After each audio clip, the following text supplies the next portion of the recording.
Do you know what the most dangerous time in a senior's life can be? It's not during a serious illness or after a major surgery.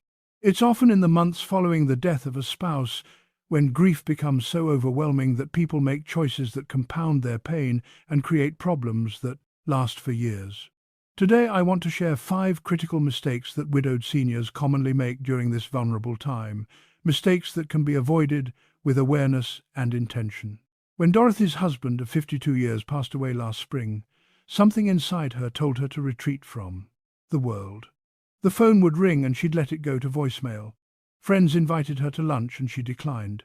Her daughter asked her to come for Sunday dinner and she made excuses. Within a month, Dorothy was spending entire days alone in her house, surrounded by silence and memories, convinced that no one could understand what she was going through. What Dorothy didn't realize was that isolation, while it felt like a natural response to grief, was actually making everything worse. Research shows that social isolation after losing a spouse significantly increases the risk of depression, sleep problems, weakened immunity, and even heart trouble. The body and mind are already under tremendous stress from grief, and cutting off connection from others removes one of the most powerful healing forces available. Dorothy's friends didn't give up on her. One particularly persistent. A neighbor started showing up at her door with coffee, not asking permission but simply arriving.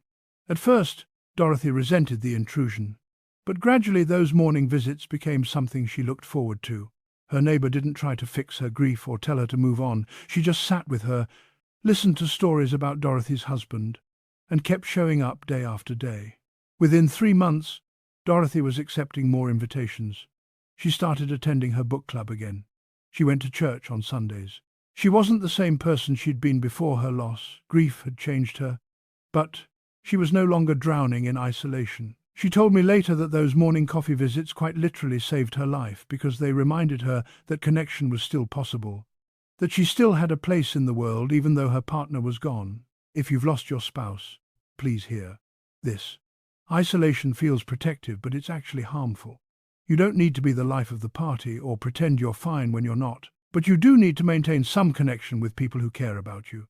Answer 1 phone call. Accept 1 invitation this week. Let someone sit with you, even if you don't feel like talking. These small acts of connection are not betraying your grief, they're supporting your survival through it. The second mistake I see repeatedly is making major financial decisions too quickly after a spouse dies. Frank, 73, lost his wife in February. By April, he had sold the house they'd lived in for 30 years, given away most of their furniture, and moved into a small apartment across town. He told everyone he needed a fresh start, that the house held too many memories, that he wanted to simplify his life. By September, Frank was filled with regret. The apartment felt sterile and lonely. He missed his old neighbors who used to check on him. He missed his garden and his workshop in the garage. He missed the familiarity of his neighborhood, where he knew every street and every shopkeeper. The financial gain from selling the house was sitting in his bank account, but it couldn't buy back the community and routines he'd given up in a moment of emotional overwhelm. The early months after losing a spouse are characterized by emotional fog. Your brain is processing tremendous loss while simultaneously dealing with paperwork, legal matters, and decisions about everything from funeral arrangements to insurance policies. This is absolutely not the time to make irreversible choices about your home, your investments, or your living situation.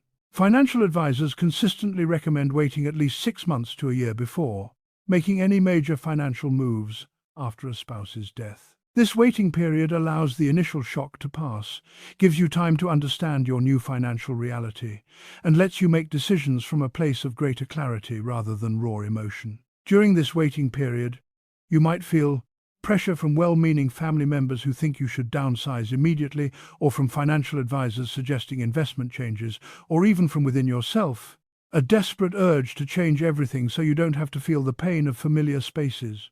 Resist this pressure. Tell people you're taking time to grieve before making major decisions. If something truly requires immediate attention, consult with a trusted financial advisor or attorney, and if possible, involve a family member or friend in the conversation so you have support and another perspective. Be especially cautious of scammers who target recently widowed seniors. They read obituaries. They call offering to help with estate planning or investments. They prey on people who are vulnerable and overwhelmed. Never make financial decisions with anyone who contacts you unsolicited, no matter how professional they seem or how urgent they claim the matter is. The third mistake that endangers widowed seniors is neglecting their own health during grief. Samuel, 81, stopped eating regular meals after his wife died. She had always done the cooking, and now that she was gone, he couldn't muster the energy to prepare food. He skipped his doctor's appointments because they seemed pointless without her. He stopped taking one of his medications because he couldn't remember which pill was which now that she wasn't there to organize them. Within 4 months, Samuel had lost 20 pounds. His blood pressure was dangerously high, and he was so weak that he fell in his kitchen and couldn't get up without calling for help. Grief affects the body just as powerfully as it affects the mind. Sleep becomes disrupted, appetite disappears, the immune system weakens, chronic conditions can worsen without proper management. But here's what makes this so dangerous. When you're deep in grief, you often don't notice or don't care about these physical changes. Your health deteriorates gradually, while your attention is consumed by emotional pain. Maintaining your health during grief isn't selfish or a betrayal of your spouse's memory. In fact, it's honoring both your spouse and your own future. Your partner would want you to take care of yourself. Your family needs you to be as healthy as possible. And you deserve to have the physical strength and well-being to navigate this difficult time. Practical steps matter enormously here. Set up a pill organizer so you can see at a glance whether you've taken your medications. Stock simple, nutritious foods that require minimal preparation: frozen vegetables, canned soups, pre-cooked chicken, yogurt, fruit. Don't expect yourself to cook elaborate meals. Just focus on eating something several times a day. Keep your medical appointments, even when you don't feel like going. Your doctor needs to monitor how grief might be affecting your health. And these appointments provide structure and connection during a time when both are precious. Consider asking a family member or friend to check in on you regularly about basic health matters. Are you eating? Are you taking your medications? Have you been outside today? Sometimes we need external accountability when our internal motivation has been shattered by loss. This isn't weakness, it's wisdom, recognizing that we need support during crisis. The fourth mistake is refusing help from others. Mary, 76, prided herself on her independence. After her husband died, friends and neighbors offered to bring meals, help with yard work, drive her to appointments, or simply sit with her for company. Mary refused every offer. She insisted she was fine, that she didn't want to burden anyone, that she could manage on her own. What she didn't realize was that her refusal to accept help was actually increasing her isolation and making her grief harder to bear. There's a stubborn belief among many seniors that accepting help represents failure or weakness. You've spent your life being capable and independent, and the idea of needing others can feel like losing a fundamental part of your identity. But here's the truth. Accepting help after a major loss isn't weakness, it's humanity. Every person who has ever lived has needed help during times of crisis. Allowing others to support you actually strengthens relationships rather than weakening them. When someone offers to bring you a meal, they're not saying you're incompetent. They're saying they care about you and want to ease your burden during a difficult time. When someone offers to drive you somewhere, they're not suggesting you're incapable. They're offering their time and company because they value your friendship. When someone offers to sit with you, they're not implying you can't be alone. They're acknowledging that sometimes the presence of another human being is simply comforting. Mary's turning point came when a friend didn't ask permission but simply showed up with groceries and started putting them away. Mary started to protest, but then noticed how good it felt to have someone else in the house, moving around the kitchen, chatting about ordinary things. That evening, she called another friend and accepted a standing invitation to weekly coffee. She realized that accepting help didn't diminish her. It connected her to people who genuinely wanted to support her through this transition. Start small if accepting help feels uncomfortable. Say yes to one offer this week, even something minor. Let someone bring you a meal. Accept a ride to an appointment. Allow a neighbor to help with a household task. Notice how it feels to be supported. Notice how the person helping seems genuinely glad to be useful. Over time, accepting help can become less difficult, and the support you receive can make an enormous difference in your ability to cope with grief. The fifth mistake I want to address is holding on to every single possession without any reflection or intention. When Alan's wife passed away, he left their bedroom exactly as it had been the day she died. Her clothes remained in the closet. Her reading glasses sat on the nightstand. Her coffee mug stayed in its usual spot in the cabinet. 2 years later, nothing had changed. Alan's adult children gently suggested that perhaps it was time to sort through some items, but Alan became defensive. He felt that giving away her belongings would be erasing her memory, betraying her somehow. Let me be very clear about this. There is no timeline for sorting through a deceased spouse's possessions.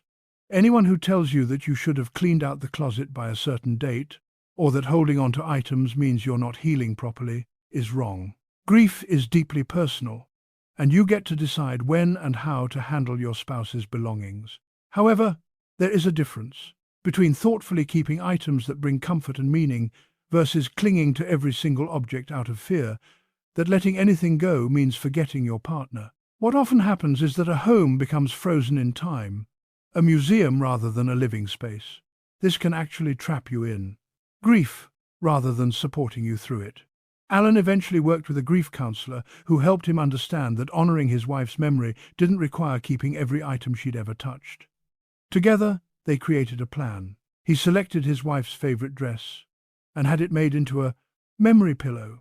He gave her jewelry to his daughters and granddaughters so they could wear pieces and think of her. He donated her books to the library in her name.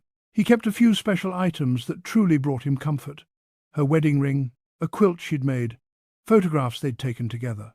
But he also created space in his home for it to feel like a place he was living in rather than a shrine he was preserving. This process took months and happened at Alan's own pace, with support from people he trusted. There were tears and difficult moments, but there was also relief. His home began to feel less heavy. He could move forward while still honoring the past. He discovered that letting go of objects didn't mean letting go of love or memories. If you're struggling with your spouse's belongings, please know that you don't have to rush this process.